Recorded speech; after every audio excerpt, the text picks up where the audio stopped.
سیڑھی جاگی، پھر کدا، اب کدا تو آگے چلی گئی، اب پلٹ کر جائے گا، جانے کا ارادہ کر رہا ہے، غوث پاک کی نماز ختم ہوئی، السلام علیکم ورحمۃ اللہ، السلام علیکم ورحمۃ اللہ، آواز سنی، غوث پاک اب سلام کہہ رہے ہیں، نماز ختم ہو رہی ہے، دیوار چڑھو گے تو پکڑا جاؤں گا، سمجھ میں کچھ نہیں آیا، دروازے کے پیچھے چھپ کر بیٹھ گیا، اور نماز جو ہی ختم ہوئی، دروازے پر حضرت سیدنا خضر علیہ السلام کھڑے تھے، دروازے پر دستک ہوئی، حضور کے نبی نے دروازہ کھولا، سیدنا خضر علیہ السلام تشریف لائے ہیں، غوث پاک نے ان کو اپنے سینے سے لگایا، ویلکم کیا، ان کو اپنے پاس بٹھایا، خیر خیریت دریافت ہوئی، اس کے بعد غوث پاک نے پوچھا، اے خضر آپ کا کیسے آنا ہوا؟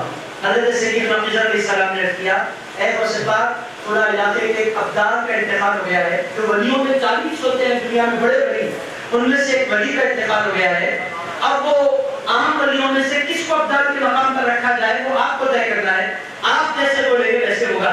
غوث پاک فرمائے کہ ولیوں کی فہرست ہے میرے پاس، آپ جس کے نام پر ہاتھ رکھیں گے وہ ولیوں سے نکل کر ابدال بن جائے گا۔ اے غوث پاک کا بات حکم فرمائے، ارشاد فرمائے فہرست پر نظر آئی، ارشاد فرمائے یہ سارے تو ہے ہی، جو جن میں ولی ان کو ولی ہی رکھو، ابدال کے لیے ایک اور بندے کا میں نے انتخاب کیا ہے۔ غوث پاک نے فرمایا ایک اور بندے کو میں نے ابدال بنانے کے لیے سلیکٹ کر لیا ہے، تو حضرت خضر علیہ السلام نے فرمایا سرکار غوث پاک وہ کون ہے؟ ارشاد فرمایا جو ابدال ہے نا وہ میرے گھر کے دروازے کے کمرے کے پیچھے چھپ کر بیٹھے ہوئے ہیں۔ حضرت خضر علیہ السلام نے فرمایا کہاں بیٹھے ہیں؟ کہنے دروازے کے وہ جو دروازہ چھپا وہ بند ہے اس کے پیچھے چھپے ہوئے ہیں۔ حضرت خضر علیہ السلام نے فرمایا میں بھی اٹھا کر جاتا ہوں، سیدھے آئے کون چل رہا وہ فلاں دروازے کے پیچھے، دروازے کے پیچھے یہ بیچارہ چھپا ہوا تھا، ان کو حضرت خضر علیہ السلام نے اٹھا کر کھڑا کیا، تشریف لائیے آپ ولی ہو کر ایسے چھپ کر کیوں بیٹھے ہیں؟ اس نے کہا سرکار آپ دونوں مل کر مجھے معاف کر دیں، زندگی میں غوث پاک کے گھر میں کبھی نہیں آؤں گا، میرے ساتھ یہ مذاق نہ کریں، میں کیسے ابدال اتنا بڑا ولی، میں نمبر 1 گناہگار، میں چور ہوں۔ حضرت خضر علیہ السلام نے فرمایا اللہ کے ولی اپنے آپ کو اسی طرح چھپایا کرتے ہیں، آپ اس سے نہ چھپائیں، ارے نہیں حضرت میں چھپا رہا ہوں، نہیں صحیح بولوں میں چور ہوں، میں چور والا نشان کرنے نہیں، اس طرح کی باتیں آپ نہیں کرتے، چلو آپ کو غوث پاک کے پاس لے کر چلتا ہوں۔ بڑے پیر کے پاس جائے، بڑے پیر نے غور سے دیکھا، فرمایا کیسے ہو؟ کہنے لگے سرکار مجھے جانے دے، زندگی میں کبھی چوری نہیں کروں گا، نہ آپ کے گھر میں چراؤں گا نہ کسی کے گھر میں چراؤں گا، آج ایک مرتبہ مجھے چھوڑ دے۔ ارشاد فرمایا گھبراتے کیوں ہو؟ کہنے لگے مجھے ابدال کہہ رہے ہیں، ولی کہہ رہے ہیں، میں ولی کیسے ہو سکتا ہوں؟ غوث پاک نے فرمایا نادان جن مقامات پر انسان زندگی بھر جدوجہد کر کے پہنچتا ہے اس مقام پر میری ایک نگاہ پہنچا دیا کرتی ہے۔ عزیز دوستو غوث اعظم دستگیر نے اسے اپنے سینے سے لگایا، اور جب سینے سے ہٹایا غوث پاک کے سینے سے وہ ہٹا، وہ کہتا ہے پہلے نگاہیں اٹھاتا تھا تو چھت نظر آتا تھا، اب نگاہیں اٹھاتا ہوں تو اللہ کا عرش نظر آتا ہے۔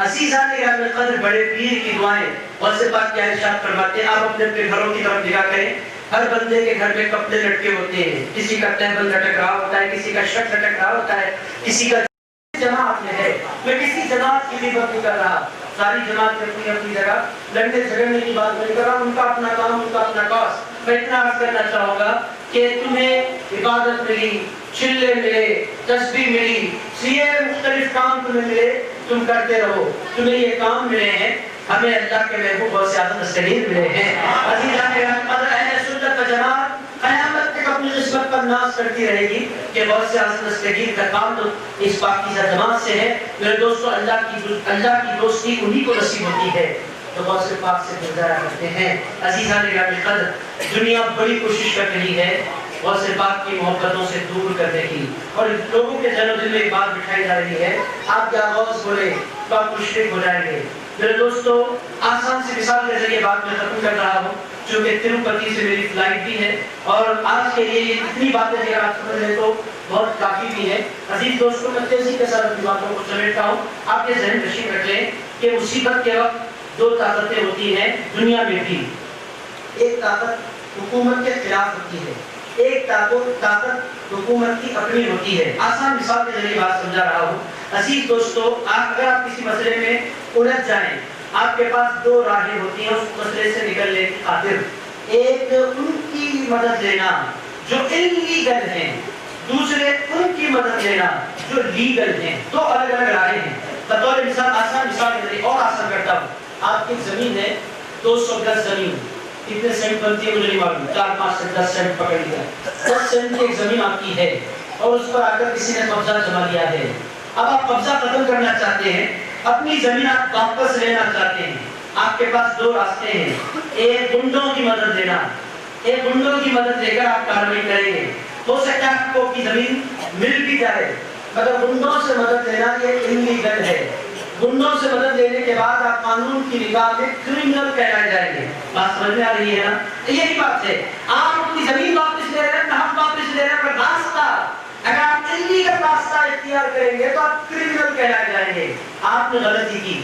دوسرا، آپ کی اپنی زمین ہے، آپ اس کو واپس لینا چاہتے ہیں، آپ نے کورٹ کی مدد لی، آپ نے وکیل کی مدد لی، آپ نے لائر کی مدد لی، آپ نے پولیس کی مدد لی، تو آپ کو اپنی زمین بھی واپس ملے گی اور آپ کرمنل نہیں کہلائے جائیں گے، آپ وائٹ کالر کہلائے جائیں گے، آپ شریف آدمی کہلائے جائیں گے. پھر دوستوں بات سنیں، اسی طرح روحانی نظام بھی ہے. عزیز دوستو، انسان جب مصیبت میں پڑ جائے، اگر وہ بتوں کے پاس جائے، اگر وہ شیطانی عملیات کرنے والوں کی طرف جائے، اگر وہ کسی غیر کی طرف جائے، تو اللہ کی بارگاہ میں وہ انلیگل قرار دے کر مشرک قرار دیا جاتا ہے اور اللہ کی بارگاہ میں اسے مردود قرار دے دیا جاتا ہے. جو مصیبت کے وقت بتوں کی طرف جائے، مصیبت کے وقت کافروں کی طرف جائے، مصیبت کے وقت شیطانی عملیات کرنے والوں کی طرف جائے، اگر اس طرح جائے گا وہ بندہ کرمنل کہلایا جائے گا اللہ کی نگاہ میں.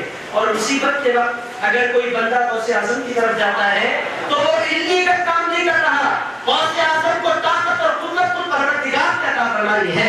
عزیزان گرامی، غوث پاک کے پاس جانا، غوث پاک کے پاس جانا نہیں ہے، غوث پاک کے پاس جانا محمد رسول اللہ کے پاس جانا ہے. اور عزیزان گرامی، رسول اللہ کے پاس جانا یہ بھی انلیگل نہیں. رسول اللہ کے پاس جانا اللہ کے پاس جانا ہے، کیونکہ اللہ کے فضل کے قاسم رسول اللہ اور رسول اللہ کے فیض کے قاسم غوث اعظم دستگیر. عزیز دوستو، یہ انلیگل کچھ نہیں ہے. غوث اعظم اپنے گھر سے مدد نہیں کرتے، جو کچھ مدد کرتے ہیں اس مدد پر ان کو محمد رسول اللہ نے مقرر فرمایا ہے. میرے دوستو، ان کو ولیوں کا تاجدار، رسولوں کے سردار نے بنایا ہے، ان کو ولیوں کا پیر خود رسول پاک علیہ السلام نے بنایا ہے. عزیز دوستو، غوث اعظم اتھارٹی ہے، غوث اعظم اتھارٹی ہے. ان کو اتھارائز کس نے کیا؟ میرے دوستو، کسی اور نے نہیں کیا، ہمارے سرکار نے ان کو اتھارائز کیا ہے. عزیز دوستو، آپ بات سمجھ رہے ہیں؟ اس بات کو جب آپ سمجھ لیں گے یا غوث کریں گے، غوث اعظم کی مدد کے پیچھے رسول اللہ کی مدد ہوگی اور رسول اللہ کی مدد کے پیچھے پروردگار کی مدد ہوگی. اللہ ناراض نہیں ہوگا. بس حدیث سناتا ہوں، بات ختم کرتا ہوں. ایک حدیث مبارک، بات ختم. یہ حدیث مبارک جامع صحیح مسلم میں آئی ہے. حدیث پڑھتے ہوئے بات ختم کرتا ہوں. میرے دوستو، جی میں آپ اتنی محبتوں سے سن رہے ہیں، چتور کے میرے بھائی جی تو چاہ رہے آپ حضرات سے بار بار ملاقاتیں ہو، بار بار باتیں ہو. عزیز دوستو، بس ایک حدیث مبارک کرتا ہوں. بات آج کل لوگ کہہ رہے ہیں اللہ کو چھوڑ کر کسی سے مدد مانگنا شرک ہے. چاہے وہ غوث اعظم سے مانگے، چاہے وہ غریب نواز سے مانگے، چاہے وہ بندر نواز سے مانگے، آپ کسی بھی ولی سے، جنید بغدادی سے مانگے. وہ کہتے ہیں کسی بھی ولی سے مدد مانگنا شرک ہے. عزیز دوستو، یہ کہنے والے آپ کو نظر آتے ہیں. میں آپ کے خدمت میں حضور کی زندگی سے مثال رکھتے ہوئے بات ختم کرتا ہوں. ایک صحابی ہے، ان کا نام ہے ربیعہ. نام کیا ہے؟ ذرا زور سے بولیں. حضرت ربیعہ رضی اللہ تعالیٰ عنہ، صحیح مسلم کی حدیث مبارک ہے، حضور پاک علیہ السلام کے پاس آتے تھے اور ان کا طریقہ کیا تھا؟ سردی ہو یا گرمی، حضور کے روضے مبارک، حجرے مبارک کے بعد، حضور کے حجرے مبارک کے باہر بیٹھے رہتے. کیا لے کر بیٹھتے؟ پانی لے کر بیٹھتے. کیوں پانی لے کر بیٹھتے؟ رسول پاک علیہ السلام رات میں تہجد کے لیے جب بھی اٹھتے، کبھی رسول اللہ بغیر وضو کے نماز فرماتے، کبھی رسول اللہ وضو کر کے نماز پڑھتے. آپ لوگوں کے ذہن میں سوال پیدا ہو رہا ہوگا، سونے کے بعد بغیر وضو کے کیسے نماز پڑھتے ہیں حضور؟ میرے دوستو، سیدھی سی بات ہے. حضور فرماتے ہیں لوگوں، جب تم سوتے ہو تو سو جاتے ہو، اور جب میں سوتا ہوں میری آنکھیں سوتی ہیں، میرا دل نہیں سویا کرتا. میرا دل جب بھی قرآن کی تلاوت کر رہا ہوتا ہے، جب بھی اللہ کا ذکر کر رہا ہوتا ہے. عزیز دوستو، اسی لیے عام بندہ سوئے اس کی نماز، اس کا وضو ٹوٹ جاتا ہے، مگر رسول اللہ سوئے وضو نہیں ٹوٹا کرتا. وضو کیوں ٹوٹتا ہے سونے سے؟ وضو سونے سے نہیں ٹوٹتا، سونے کی وجہ سے انسان پر غفلت طاری ہوتی ہے. اس کا وضو ہے نہیں ہے، انسان ڈاؤٹ میں آتا ہے سونے کے بعد. اسی لیے اللہ نے فرمایا تمہارا وضو ٹوٹے نہ ٹوٹے، تمہیں وضو کرنا لازم ہے. آپ یہ بات سمجھ رہے ہیں؟ حضور کا وضو نہیں ٹوٹتا تھا سونے کے باوجود. تو حضور کبھی وضو فرمانے کے لیے اپنے دولت قدرے سے باہر تشریف لاتے تھے. حضرت ربیعہ کیا کرتے؟ پانی کا لوٹا لے کر اپنے سرکار کے آنے کا انتظار کرتے رہتے تھے. کس قدر پیارے صحابہ اور کیسی ان کی غلامی کا جذبہ اور کیسا عدم ان کے سینوں میں تھا. ان کی ڈیوٹی ہی حضور کو وضو کرانا تھا. وضو کراتے تھے. اب بات کے لیے وضو کی ایک حکایت سنا دیتا ہوں, حدیث ختم کر دیتا ہوں. اجازت ہے نا آپ حضرات کی؟ عزیز دوستو, یہ بات نکلی ہے وضو کرانے کی تو مجھے بڑے پیر غوث اعظم دستگیر یاد آ رہے ہیں. آپ اتر پردیش جائیں, اتر پردیش میں ایک بزرگ ہیں اور وہ کتنے سلسلوں میں غوث پاک سے مرید ہیں. وہ غوث پاک سے ایک سلسلے میں مرید ہے, ڈائریکٹ غوث پاک کے مرید ہیں اور ان کا سلسلہ اب بھی دنیا میں چل رہا ہے. حضرت ڈاکٹر جنید افضل الدین جنیدی صاحب اللہ آپ کو بتائیں گے. ان کے سلسلے کا نام ہے سلسلہ محمدیہ. سلسلہ محمدیہ, اس سلسلے میں اگر کوئی بندہ مرید ہوتا ہے تو غوث پاک سے 7ویں واسطے میں مرید ہو جاتا ہے. 1000 سال کے عرصے میں 7 واسطے. آپ سوچ رہے ہو ایسا کیسے ہو سکتا ہے؟ اب یہاں جتنے مرید بیٹھے ہیں غوث پاک کے, اب میری مثال لیجیے بچے 20 واسطوں سے غوث پاک کا مرید, حضرت ڈاکٹر صاحب کے 25 واسطوں سے 24 واسطوں سے غوث پاک کے مرید ہوں گے. جتنے ہیں کسی 24 واسطوں سے کوئی ہے, 20 واسطوں سے کوئی مرید ہے. ایک بزرگ ہیں, ان کا معاملہ کیا ہے؟ ان کے سلسلے میں بیعت ہونے والا غوث پاک سے 7 واسطوں میں. میرے استاد خود ہیں ڈاکٹر بدیع الدین صابری صاحب, عثمانیہ یونیورسٹی کے پروفیسر ہیں. وہ سلسلے محمدیہ مرید ہیں. 7 واسطے غوث پاک کے ان کے درمیان 6 واسطے کیسے ہو گئے؟ ارشاد فرماتے ہیں اتر پردیش میں بزرگ ہیں, وہ غوث پاک کے ملنے والے, وہ بھی اسی طرح غوث پاک کو ایک مرتبہ وضو کروا رہے تھے, وضو کرا رہے تھے غوث پاک کو. اور وضو کراتے کراتے ان کے دل میں سوال اٹھ رہا تھا. انہوں نے پوچھا غوث پاک, میں نے سنا ہے کہ کوئی پانی ہوتا ہے اس کو آب حیات کہتے ہیں, آب حیات, وہ پینے والا جلدی مرتا نہیں ہے. غوث پاک وضو کر رہے تھے, ارشاد فرمایا تمہارے سوال کا جواب میں وضو کے بعد دوں گا, کیونکہ وضو کے درمیان باتیں کرنا منع ہے. حضور غوث پاک وضو کرتے رہے, وضو ختم ہو گیا. غوث پاک نے ان پر پیار فرمایا, شفقت فرمائی. ارشاد فرمایا آب حیات چاہیے, کہنے لگے حضور آب حیات چاہیے. ارشاد فرمایا میرے وضو کا بچا ہوا پانی باقی ہے, کہنے لگے حضور بچا ہوا ہے. ارشاد فرمایا لوٹا مجھے دے دو. لوٹا لے لیا, ہاتھ پکڑو. انہوں نے ہاتھ پکڑا, پہلا چلو پانی ڈالا, ارشاد فرمایا پی لو. وہ کہتے ہیں میں نے 1 چلو پیا, 2 3 4 5 6 7 مرتبہ میں نے پانی پیا, 7 چلو میں نے پانی پیا. غوث پاک نے میری طرف مخاطب ہو کر ارشاد فرمایا 7 چلو تم نے پانی پیا ہے, 700 سال تک تم مرنے والے نہیں ہو. آب حیات کچھ نہیں ہے, میرے وضو کا بچا ہوا پانی ہی آب حیات ہے. عزیز دوستو, یہ غوث اعظم دستگیر ہیں. ایک ایک چلو میں 100 سال کی زندگی غوث پاک نے عطا فرما دی ہے. اب لوگ کہیں گے غوث پاک نے کیسے عطا فرمائی؟ بھائی پھر کوئی جھگڑا نہ کرو. زبان غوث پاک کی ہوتی ہے, کلمات پروردگار کے ہوا کرتے ہیں. غوث پاک کی زبان سے نکلا تو اللہ نے عطا فرما دیا. اللہ ان کی باتیں پوری کیا کرتے ہیں, اللہ کو ان سے پیار ہے. حضرت ربیعہ کی بات کر رہا تھا. حضرت ربیعہ وضو کرا رہے ہیں. حضور نے ان کے چہرے کی طرف دیکھا, دیکھ کر ارشاد فرمایا صل یا ربیعہ, ربیعہ مجھ سے مانگو جو مانگنا چاہتے ہو. میرے دوستو, یہ پوری کائنات میں کوئی نہیں کہہ سکتا جو چاہے مانگو. اگر کوئی کسی فقیر کو آپ پکڑ کر بولے جو چاہے مانگو, فقیر پلٹ کر بولتے آپ کے اکاؤنٹ میں جتنا پیسہ دے دو, تو عزیز دوستو آپ تو پریشان ہو جائیں گے. آپ بولے بھائی میں تو یہ نہیں دے سکتا کیونکہ میرے بس میں نہیں ہے, اگر تجھے سب کچھ دے دوں تو میں کیا رکھوں گا. عزیز دوستو, دنیا میں کوئی انسان نہیں کہہ سکتا کہ جو چاہے مانگو. یہ کہنے کی طاقت اللہ نے اگر کسی کو دی تھی, ایک محمد رسول اللہ کو عطا فرمائی تھی. سرکار نے فرمایا صل یا ربیعہ, مانگو جو چاہے مانگو. حضرت ربیعہ نے کہا دنیا مانگو تو ختم ہو جائے گی, موقع ہے سرکار سے مانگنے کا. عرض کیا اسألک مراقبتک فی الجنہ. عرض کیا میرے سرکار دنیا تو جیسے تیسے گزر جائے گی, سرکار میں چاہتا ہوں کہ جنت میں اسی طرح آپ کی خدمت کا موقع ملے جس طرح دنیا میں آپ کی خدمت کا موقع ملا ہے. سرکار وہاں بھی میں آپ کا خادم بن کر رہوں, آپ کی خدمت میں رہوں, آپ کی مرافقت میں رہوں, آپ کی خدمت اور آپ کے جوڑوں کو سیدھا کرنے کی سعادتیں مجھے وہاں بھی نصیب ہو جائیں. دوستو, محدثین فرماتے ہیں اس سے زیادہ عقل مندی کا کوئی سوال نہیں ہو سکتا تھا. انہوں نے صرف جنت کی مانگی تھی, اس جنت کے مانگنے میں خاتمہ بالخیر بھی تھا, قبر کا اچھا ہونا بھی تھا, محشر کی آسانیاں بھی تھی, اور جنت بھی انہوں نے یہ کہتے جنت الفردوس دی دیے تو بھی چھوٹا درجہ ہوتا تھا. انہوں نے حضور کا ساتھ مانگ کر جنت کا سب سے اعلیٰ درجہ مانگا تھا. عزیز دوستو, صحابہ چونکہ انٹلیکچوئل تھے, سرکار مجھے جنت میں آپ کا ساتھ چاہیے. حضور نے یہ نہیں فرمایا لوگوں میں بھی تمہاری طرح ایک انسان ہوں, مجھے کہاں, میرے ہاتھ میں کیا, میں تو کسی کو کچھ نہیں دے سکتا. آج کل لوگ کہہ رہے ہیں سرکار کو ہم پکڑتے یا رسول اللہ مدد کیجیے, لوگ سرکار کچھ بھی نہیں دے سکتے. نادان, تجھ سے ہم نہیں پوچھیں گے سرکار کچھ دے سکتے ہیں یا نہیں دے سکتے, ہم تو رسول اللہ کے صحابہ سے پوچھیں گے. سرکار کے صحابہ کہتے ہیں نادانو مصطفیٰ صرف دنیا نہیں دیا کرتے, جس کو چاہتے ہیں جنت بھی عطا فرما دیا کرتے ہیں. عزیز دوستو یہ خلاصہ ہے ساری باتوں کا. غوث پاک سے رابطہ وصول کیجیے, کریں گے انشاءاللہ. یا غوث کہنے والے بنیں گے, کیا کہنے والے بنیں گے, کیا کہنے والے بنیں گے. میرے دوستو شیطان الگ الگ رنگوں میں آئے گا. کبھی لمبا جبہ پہن کر آ کر آپ کو بولے گا یا غوث کہنا شرک ہے. آپ اس سے کہیں گے پھر تجھ سے ملاقات کرنا گڑبڑ گناہ ہے, اس سے ملاقات کرنے میں ایمان کے لانے پڑ رہے ہیں. اور میرے دوستو کسی جماعت کا کوئی عالم بچانے کے لیے بھی نہیں آیا کرتا. غوث پاک ایک ایسی شخصیت ہے کہ زمین پر ہوتے ہیں تو مرنے سے پہلے کلمہ پڑھانے کے لیے آتے ہیں, قبر میں جاتے ہیں تو نکیرین سے بچانے کے لیے آتے ہیں. غوث پاک کو اللہ نے تصرف دیا ہے کہ وہ زمین کے اوپر بھی مدد کرتے ہیں, زمین کے اندر بھی مدد کرتے ہیں. اور غوث پاک کو غوث اعظم کہتے ہیں. اس کا مدد یہ کہ سب سے زیادہ مدد کرنے والا. میرے دوستو ان باتوں پر غور کریں گے نا انشاءاللہ. اور غوث پاک کی زندگی پر غور فرمائیں. غوث پاک کی زندگی کا نچوڑ پیش کر دیتا ہوں, وقت کی گنجائش نہیں, 2 منٹ میں بس بات ختم کرتا ہوں. غوث پاک کا مزاج کیسا ہے, بڑے پیر کی طبیعت کیسی ہے, وہ آپ سمجھ رہے ہیں. ختم باتیں ہو گئی, قصر ختم ہو گئی.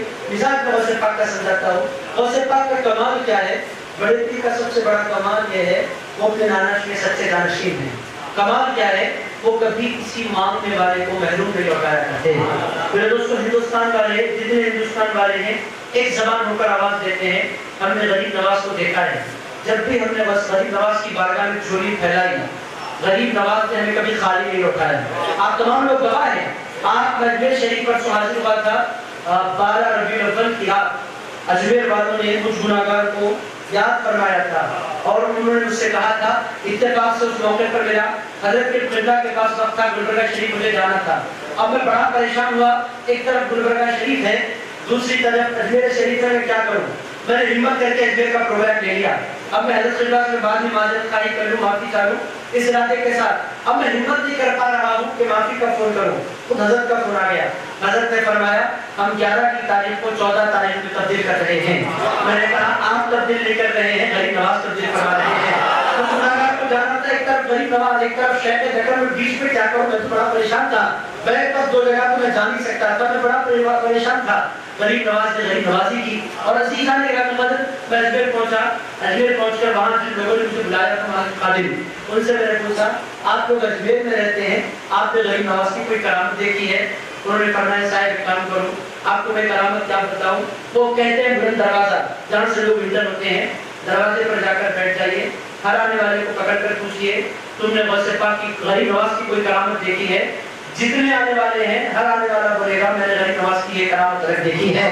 عزیزان گرامی, غریب نواز کا کمال کیا ہے, وہ کبھی محروم نہیں لوٹایا کرتے. ہر جھولی پھیلانے والے کی جھولی پڑتی جاتی ہے. یہ غریب نواز کا خاصہ ہے. اور میرے دوستو غوث پاک کس کو کہتے ہیں, غوث پاک اس ہستی کو کہتے ہیں کہ غریب نواز نے بھی وہاں کی جھولی پھیلائی ہے.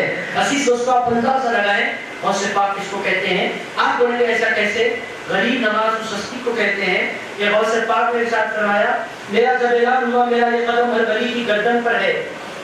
ایک آواز آئی غوث پاک آپ کا قدم میری گردن پر نہیں ہے.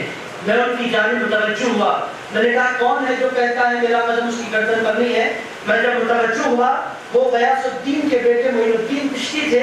انہوں نے کہا ہے غوث پاک آپ کا قدم میری گردن پر نہیں ہے, آپ کا قدم تو میری آنکھوں پر ہے, میرے سر پر ہے. حضور پیر ارشاد فرماتے ہیں میں نے کہا معین الدین تمہارا یہ کہنا مجھے پسند آیا, میں تمہیں ہندوستان کی سلطنت عطا فرماتا ہوں. عزیز دوستو یہ غوث اعظم دستگیر ہیں, بڑے پیر ہیں. بس باتیں میں ختم کر رہا ہوں. غوث پاک سے اپنے میں باتوں میں اور آگے جانا نہیں چاہتا. عزیزان گرامی قدر غرض بڑے پیر غوث اعظم دستگیر سے اپنے تعلق کو استوار کیجیے اور غوث اعظم دستگیر کی مدد کو فیل کیجیے, غوث پاک سے اپنا تعلق مضبوط کیجیے. عزیز دوستو شرک کا اگر کوئی نعرہ لگائے اس کے نعرے سے اپنے آپ کو اپنی نسلوں کو بچانے کی جدوجہد کرتے رہیے. میں دل کی گہرائیوں سے حضرت قاضی صاحب درگاہ مدرسۃ العالی کا ممنون ہوں کہ آندھرا پردیش کے میرے اپنے بھائیوں سے مجھے انہیں بات کرنے کا مجھے موقع دیا ہے. تلنگانہ میں مسلسل جلسے چلتے رہتے ہیں مگر آندھرا کے اپنے بھائیوں سے بات کرنے کا مجھے موقع کم ملا کرتا ہے. میں دل کی گہرائیوں سے ممنون ہوں حضرت قاضی صاحب قبلہ کا, حضرت ڈاکٹر افضلالدین جنیدی صاحب قبلہ, ان دونوں ہستیوں کا, ان دونوں شخصیتوں کا. اور عزیز دوستو آپ بڑے خوش نصیب ہیں کہ حضرت جنید بغدادی کے پوترے آسانی کے ساتھ آپ کی خدمت میں تشریف لایا کرتے ہیں. یہ کوئی معمولی بات نہیں. جنید بغدادی کیا، ان کا مرتبہ کیا، ان کی شخصیت کیا، بہت بڑی شخصیت ہے حضرت جنید بغدادی کی. عزیز دوستو، ان کے پوترے آپ کے پاس تشریف لایا کرتے ہیں. قدر کیجئے، خدا را قدر کیجئے، اس دولت سے اپنا رابطہ مضبوط کیجئے. اور میرے دوستو، آپ سے یہ گزارش بھی میں ضرور کروں گا، اگر آپ حضرات نے بیعت نہیں کی ہے، وزیران گرامی قدر بیعت ضرور کیجئے. غوث پاک ابا ڈاکٹر عبداللطیف جنیدی صاحب خدا سے اگر آپ بیعت کریں گے، اس کا فائدہ کیا ہوگا؟ آپ صرف حضرت جنید بغدادی سے نہیں جڑیں گے، آپ کے پاس جنیدی سلسلے کی بھی اجازت ہے، قادری سلسلے کی بھی اجازت ہے، چشتی سلسلے کی بھی اجازت ہے. ایک ڈاکٹر صاحب اللہ کا دامن اگر آپ تھام لیں، ایک ساتھ آپ کو جنید بغدادی کا دامن بھی ملے گا، غوث اعظم سمدانی کا دامن بھی ملے گا، حضرت قادر غریب نواز اجمیری کا دامن بھی ملے گا. تو عزیز دوستو، چتور کے میرے بھائیوں، ایسے موقعوں کی قدر کیجیے، اہل سنت و جماعت کے کاس پہ لگ جائیے. میں غوث پاک کا مزاج عرض کر رہا تھا، بات ختم کر دیتا ہوں. غریب نواز کا میں نے آپ کی خدمت پیش کر دیا، باتیں بڑھتی چلی جا رہی ہیں. عزیز دوستو، آخری بات، اس کے بعد مجھے 2 رکعتیں پڑھنی ہے، لمبی نماز بھی نہیں ہے، اثر پڑھوں گا بھاگوں گا، کوئی ٹینشن نہیں ہے. عزیز دوستو، بس بات اتنی ہے، غوث پاک کا مزاج کیا، غریب نواز کا آپ نے مزاج سنا. غریب نواز اس قدر کریم ہیں، غوث اعظم دستگیر ان سے زیادہ کریم ہیں. عزیز آنے قدر کرم انتہا پر، سخا انتہا پر، اور کون چونکہ سردار ہیں تو پھر ویسے شان والے نہیں ہیں. میرے دوستو، غوث پاک کبھی کسی کو محروم نہیں لوٹاتے، کوئی ان کو پکارنے والا کبھی محروم نہیں رہتا. غوث پاک انتہا درجے کے قریب